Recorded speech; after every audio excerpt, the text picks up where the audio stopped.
नमस्कार, श्री स्वामी समर्थ. मी डॉक्टर सचिन झांबरे. आता अमावस्याला फरशी पुसताना काय काय वस्तू टाकायच्या. आता घरामध्ये निगेटिव्ह एनर्जी असते आपल्या प्रत्येकाच्या, किंवा बऱ्याच जणांच्या असते, काहींच्या नसते. तर निगेटिव्ह एनर्जी कुठलीही असते, पिशाची बाधा असते, करणी बाधा असते, किंवा कुठलीही बाधा.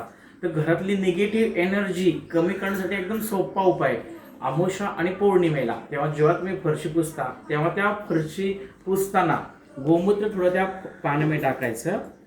ही हिंगाची पावडर आहे, हिंगाची पावडर त्या पाण्यामध्ये टाकायची. खडे मीठ घेतलं, खडे मीठ जर तुमच्याकडे नसेल तर तुम्ही साधं मीठ वापरलं तरी चालेल. खडे मीठ टाकायचं आणि एक लिंबू घ्यायचं आणि ते एक लिंबू त्या पाण्यामध्ये पिळायचं.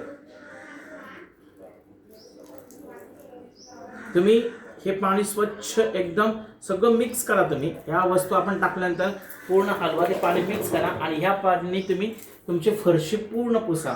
आणि हे पाणी तुम्ही एक तर बाहेर टाकून द्या, नाहीतर तुमच्या बाथरूममध्ये टाकून देऊ शकता. तर प्रत्येकाने अमावस्या पौर्णिमेला ह्या वस्तू टाकून जर फरशी पुसली तर घरातली बऱ्यापैकी निगेटिव्ह एनर्जी कमी होते. घरामध्ये तुम्हाला पॉझिटिव्ह एनर्जी सारखं वाटेल. आणि नंतर तुम्ही संध्याकाळी धूप लावू शकता. शक्यतो भुगळ धूप सगळ्यांनी लावा घरामध्ये. धन्यवाद.